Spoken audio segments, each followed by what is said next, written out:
하나님의 은혜와 사랑 넘치는 공동체 라스베가스 커뮤니티 교회입니다.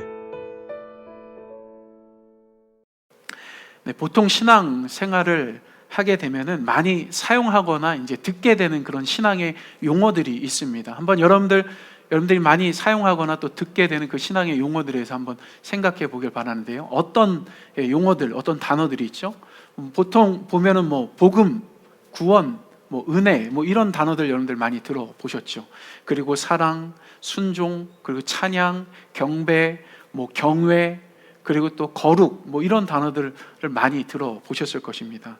근데 오늘은 특별히 그 단어들 가운데서요, 거룩이라는 단어에 대해서 오늘 본문 말씀을 토대로 해가지고 같이 함께 우리가 나누는 그런 시간을 갖길 원합니다. 왜냐하면은 우리 모두가 예수 그리스도를 믿고서 구원받은 것과 동시에 사실 우리 모두는 거룩해졌기 때문입니다. 그리고 그것이 오늘 말씀의 핵심에 해당합니다. 자, 그런 의미에서 이제 거룩이라는 그 단어를 떠오르게 되면은 여러분들 마음속에 무엇이 여러분들 생각이 나십니까? 거룩하면 생각나는 거 뭐죠? 보통 거룩하면은 순백, 어떤 하얀색 이런 것을 떠오를 수도 있고요. 그리고 더 나아가서 어떤 죄 없는 그런 모습에 대해서 떠오르는 그런 분도 있을 겁니다. 더 나아가서 또 이제 하나님에 대해서 생각하는 분도 있겠고요. 또 어떤 분들은 신령 아니면 신성함 이런 것이 또 머릿속에 생각나는 분도 있을 겁니다. 근데 이제 어떤 분은 거룩이라는 단어 이렇게 생각을 하니까 뭐라고 마땅히 이렇게 정의하기가 참 힘들고 표현하기가 애매하다라고 생각하는 그런 분들도 사실 있을 수도 있습니다. 사실 거룩이라는 단어는요, 아주 명확한 뜻을 가지고 있는 단어입니다. 그렇지만 이렇게 명확한 단어의 뜻을 가지고 있지만은 사실은 거룩에 대해서 정말로 정확하게 우리가 정의하기가 사실 힘든 단어가 사실 이 단어입니다. 근데 이 거룩이라는 단어에 대해서 먼저 히브리어 원어적으로 보면은요, 화면에 있는 것처럼 코데시라는 그런 단어입니다. 이것을 한글로 번역해서 거룩이라고 그렇게 지칭하는데요. 이 단어의 뜻은 잘라낸다라는, 잘라냄 혹은 분리함, 구별됨 이런 의미가 담겨져 있습니다. 그러니까 쉽게 이야기하면은 거룩이라는 단어는 사실 구별을 뜻하는 그런 단어입니다. 중국에 가면은 흔히 그런 샵들이 있다고 하더라고요. 그러니까 명품을 아주 진짜 명품처럼 만들어 놓은 그 짝퉁을 파는 그런 가게들이 있다고 합니다. 근데 그 가게에 판매원들이 사람들을 데려가서 이제 짝퉁 그 가방이나 이런 것들을 보여주죠. 그러면은 웬만한 사람들 같은 경우는 그것이 진짜 명품인지 짝퉁인지 이제 구분을 잘 하지 못한다라고 합니다. 그만큼 아주 정교하게 짝퉁을 명품처럼 완전히 만들어 놓은 것이죠. 그런데 명품을 너무나도 잘 아는 사람들 같은 경우는 이게 진짜 짝퉁이라는 그것을 이제 잘 구별해내죠. 왜 그렇습니까?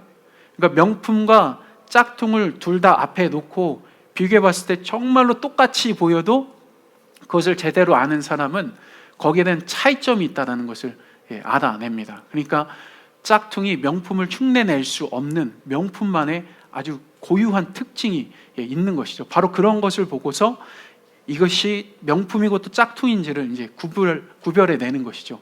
바로 그렇게 차이점을 구별해내는 것, 바로 그렇게 구별되는 것, 그것이 사실 거룩이라는 그런 의미 안에 사실 포함되어져 있는 겁니다. 그러니까 그런 의미 안에서 사실 인간이 자신들과 완전히 구별되신 그 하나님에 대해서 표현하기 위해서 선택한 단어가 사실 코데시라는 이 단어인 것이죠. 그리고 우리는 그 단어를 가지고서 흔히 거룩하신 하나님이라고 그렇게 부르는 것입니다. 그러니까 그런 의미에서 보면 거룩하신 하나님은 나와 완전히 구별되시는 분이다라는 것을 고백하는 것하고 같은 겁니다. 그러니까 하나님 그분 자체는 하나님께서 만들어 놓으신 이 세상의 모든 만물하고 완전히 구별되신 그런 분이십니다. 심지어 인간은 하나님의 형상대로 창조되었지요. 근데 이렇게 하나님의 형상대로 창조된 우리 인간조차도 흉내낼 수 없는 그 하나님의 속성과 성품이 분명히 있다라는 것이죠. 이제 가령 예를 들어서 창세기 1장에 보면은 하나님께서 세상을 창조하시는데 뭐로 창조하십니까? 말씀으로 세상을 창조하십니다. 그러니까 말 한마디로 없었던 것을 있게 하시는 그런 전능한 능력, 이것은 인간이 결코 흉내낼 수 없는 그 하나님의 고유한 어떤 그런 속성인 것이죠. 그리고 더 나아가서 하나님은 흔히 무소부재하신 분이다라고 그렇게 말씀합니다. 이 단어가 좀 어려운 그런 단어이기는 하지만은 쉽게 예를 들어서 그거죠. 지금 우리가 이 자리에서 예배를 드리는데 하나님은 이 자리에 우리와 함께 하십니다. 그런데 동시에 하나님은 한국에 있는 어떤 다른 사람에게도, 어떤 성도에게도 같이 함께 하신다라는 것이죠. 그렇게 공간과 시간을 뛰어넘어서 계신 그 하나님이 바로 무소부재하신 하나님인 것이죠. 이것을 인간조차도 흉내낼 수 없는 것입니다. 그만큼 하나님은 그 무엇도 흉내낼 수 없는 그런 능력과 그런 속성과 성품을 가지신 그런 분이신 것이죠. 바로 그런 의미 안에서 하나님은 우리와 완전히 구별되기 때문에 하나님을 거룩하신 분이다라고 그렇게 이야기하면서 그것을 표현하기 위해서 코데시라는 그 단어를 사용한 겁니다. 그렇기 때문에 성경에 있는 이 거룩이라는 그 단어는 사실 아무에게나 적용할 수 없는 그런 단어입니다. 그러니까 거룩이라는 이 단어는 오직 하나님께만 사용할 수 있는 그런 단어인 것이죠. 근데 만약에 제가 저 스스로 나는 거룩하다 막 이렇게 이야기하면은 여러분들 저를 향해서 누군가가 아마 이런 소리를 할 겁니다. 저 사람이 이단이야. 뭐 이런 소리를 아마 하게 될 겁니다. 그만큼 거룩이라는 단어는요, 사실 함부로 우리에게 붙여서 사용할 수 있는 그런 단어가 아닙니다. 그렇지만은 여러분들 어떻습니까? 우리는 우리 스스로를 향해서 성도라고 부릅니다. 성도라는 의미가 무엇입니까? 거룩할, 성자가 붙어 있기 때문에 거룩하다는 의미가 분명히 붙어 있는 것이죠. 그리고 3절 말씀에 보면 이 성도라는 단어가 또 나옵니다. 흔히 영어로 하면 saint, 그리고 또 다른 말로 또 표현하면 holy people이 바로 성도라는 그런 의미인 것이죠. 근데 이렇게 우리가 서로를 향해서 성도라고 부를 수 있는 이유가 여러분들 무엇이겠습니까? 그것은 한마디로 표현하면은 우리가 예수 그리스도를 믿음으로 말미암아 구원받아서 거룩하신 하나님께 속한 자가 되었기 때문입니다. 그런데 사실 우리가 성도가 될 만한 자격이 있어서 holy people, 성도로 그렇게 칭함받은 것이 사실 아니다라는 것이죠. 그러니까 예수님의 그 구원의 은혜로 말미암아서 앞서 말씀드린 것처럼 하나님께서 그 거룩함 가운데 속하게 해주셨고 그 거룩함 안에서 우리가 자연스럽게 거룩해졌기 때문에 우리를 향해서 성도라는 그런 칭호를 하나님께서 사실 허락해 주신 것입니다. 결국 예수 그리스도를 믿고 구원받은 사람만이 이런 칭호를 받을 만한 그런 자격이 사실 있는 것이죠.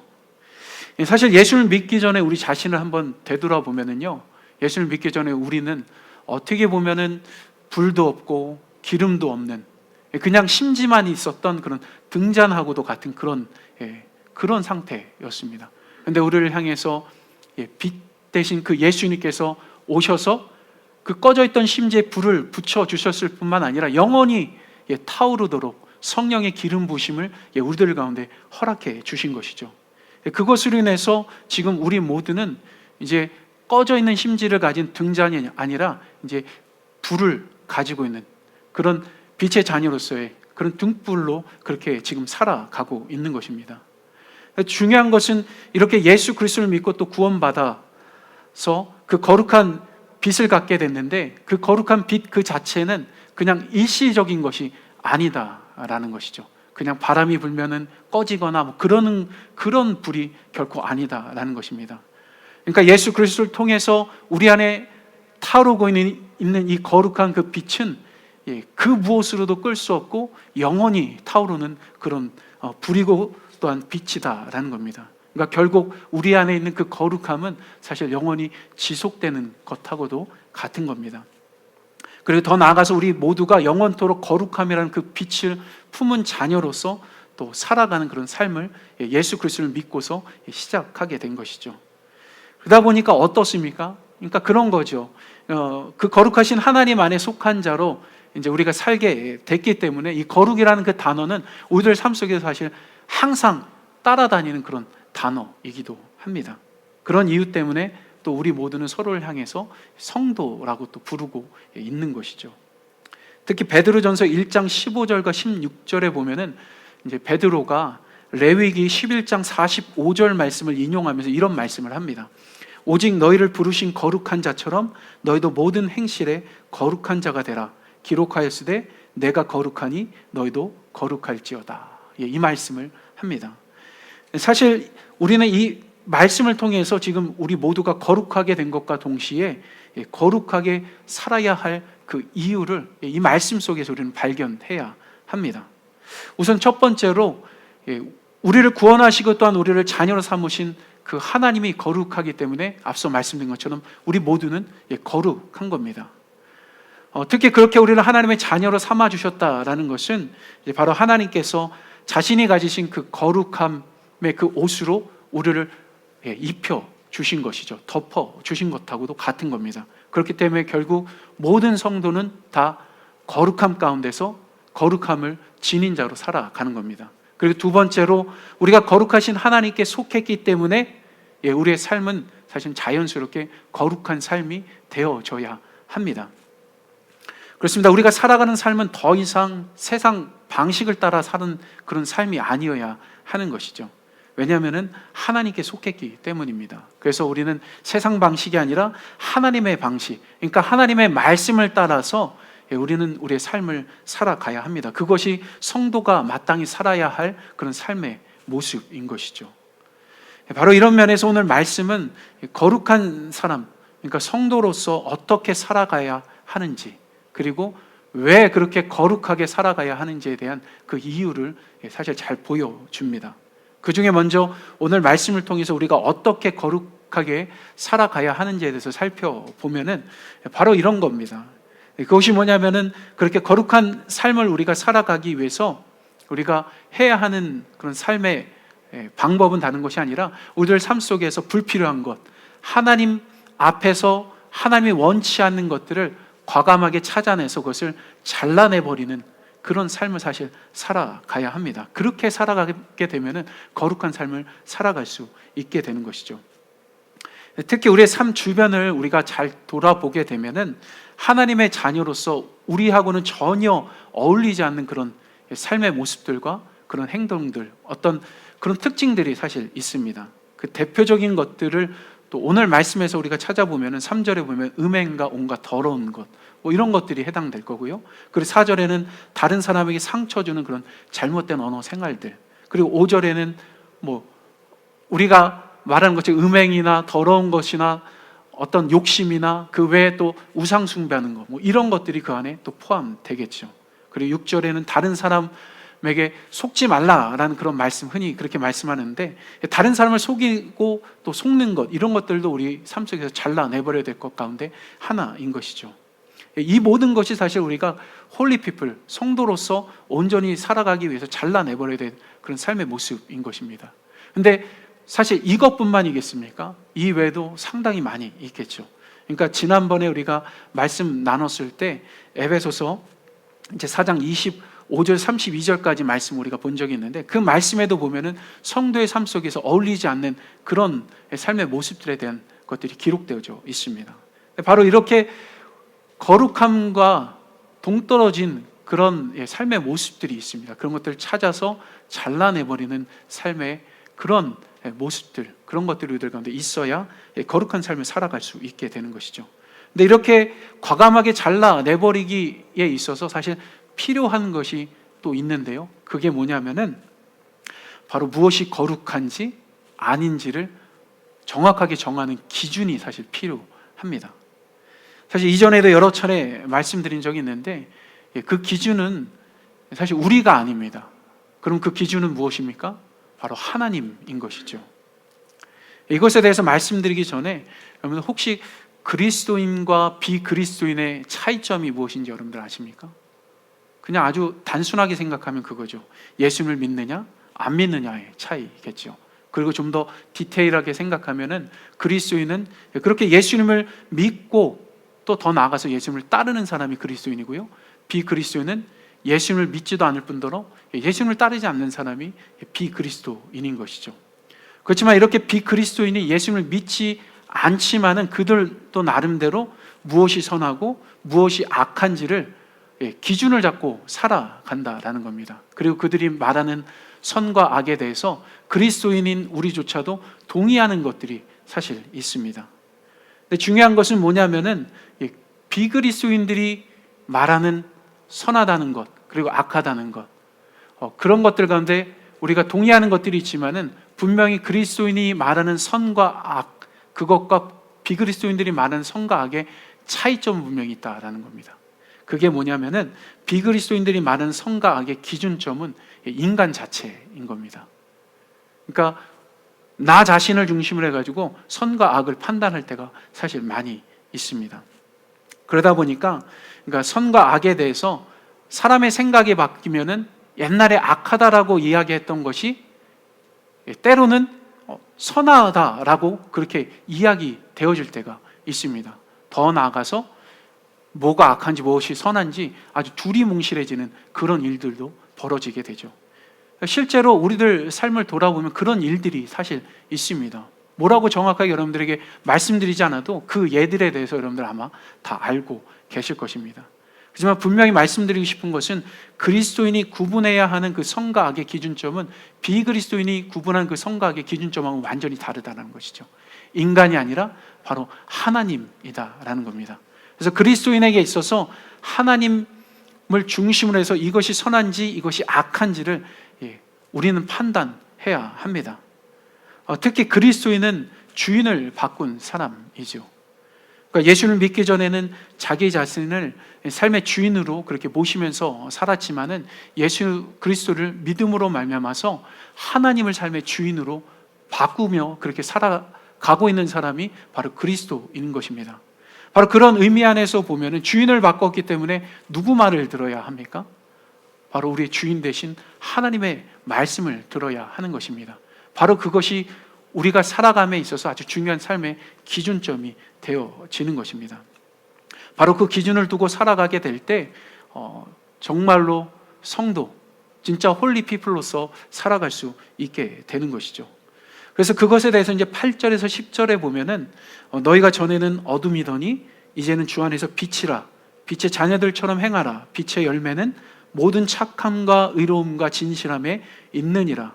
주께 기쁘시게 할 것이 무엇인가 시험하여 보라 라고 이렇게 말씀합니다. 실제로 우리는 이 말씀에 있는 것처럼 그러니까 예수님을 믿고서 완전히 새로운 그런 삶을 시작한 그런 사람들입니다.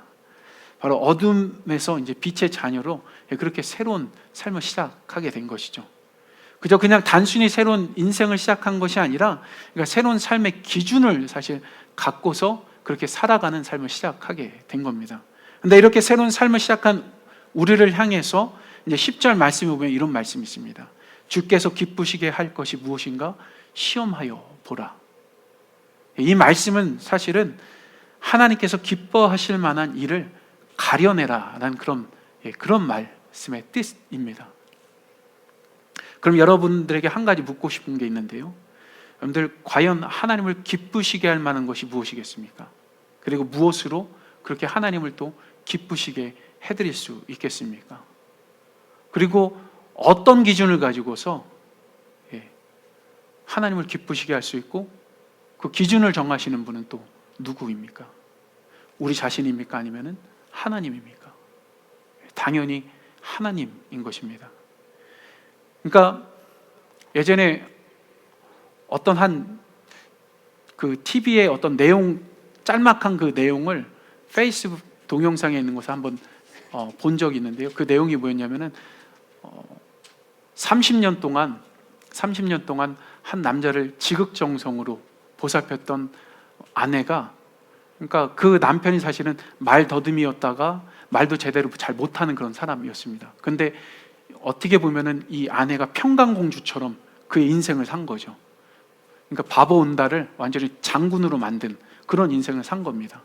그리고 실제로 말더듬도 다 고치고 이제는 그 남자가 또 새로운 삶을 또 시작하고 책도 쓰고 막 이러는 상황 가운데 있고, 또 얼마 전에는 올해 부부상을 받는 그런 아주 영예로운 그런 일도 있었던 겁니다.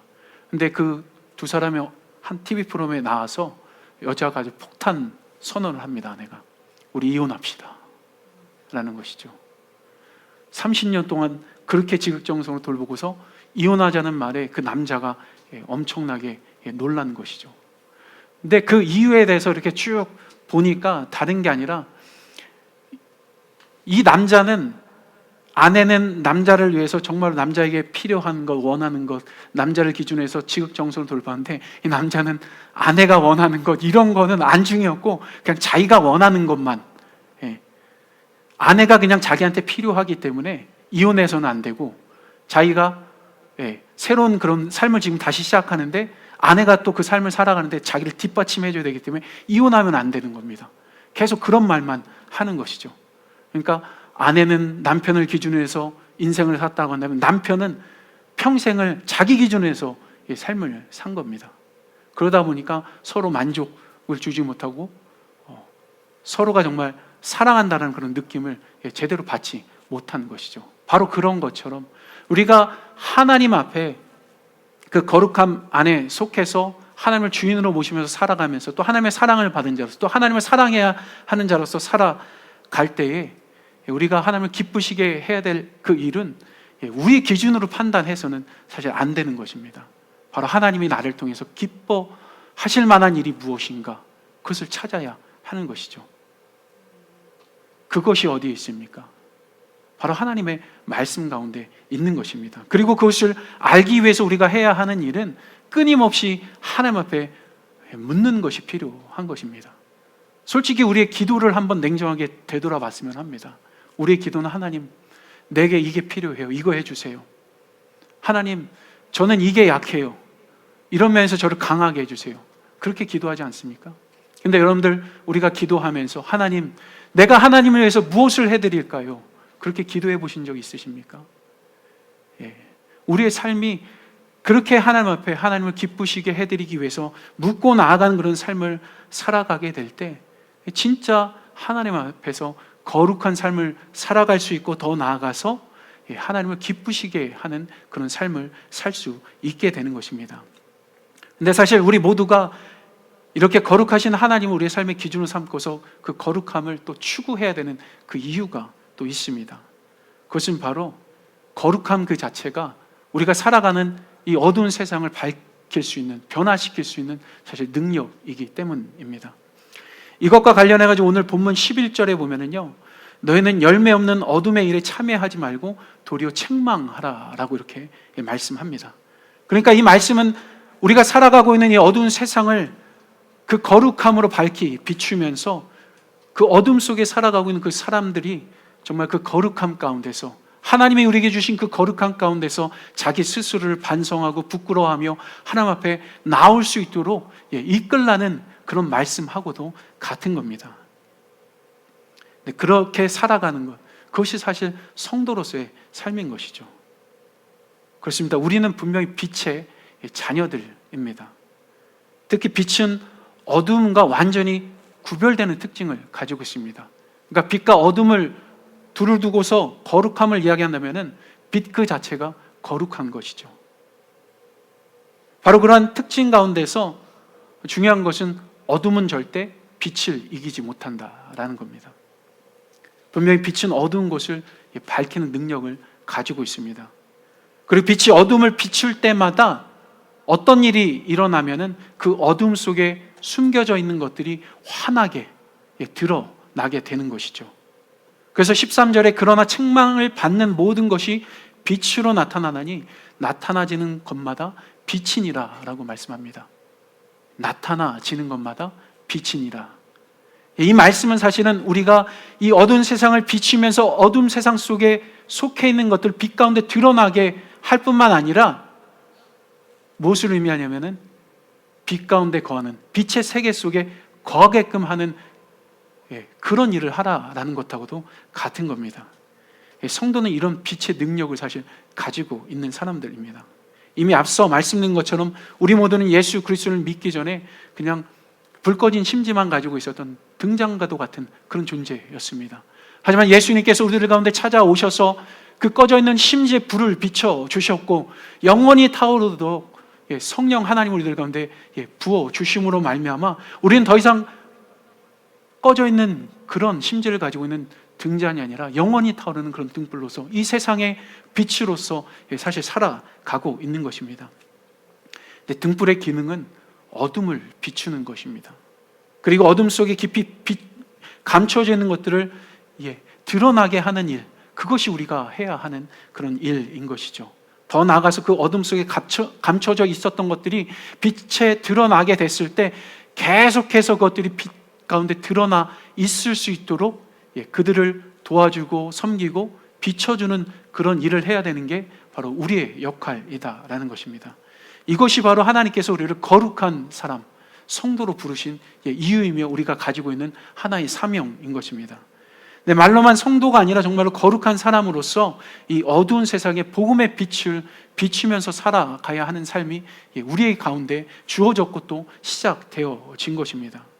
특히 마지막으로 오늘 14절 말씀해 보면은 잠자는 자여 깨어서 죽은 자들 가운데서 일어나라. 그리스도께서 내게 빛이시리라 라고 이렇게 말씀합니다.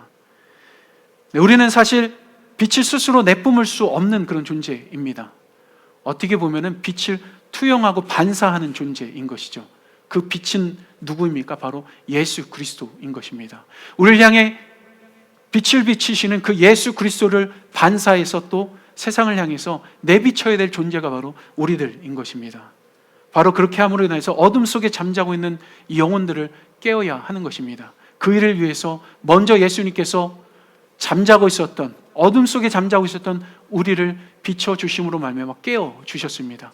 그리고 이제는 예수님이 하셨던 일들을 우리가 해야 하는 겁니다. 바로 지금 우리가 살아가고 있는 그 삶이 사실은 힘들고 어려운 어둠 속에 있는 듯한 그런 삶을 살아가고 있지만은 우리는 여전히 빛 가운데 있는 빛의 자녀라는 것을 항상 생각하면서 다른 어둠 속에 있는 그런 영혼들을 향해서 나아갈 수 있는 저와 여러분들이 또 되었으면 합니다. 그렇게 살아감으로 인해서 하나님께 또 기쁨을 드릴 수 있는 그런 삶을 사시길 주님의 이름으로 축복합니다.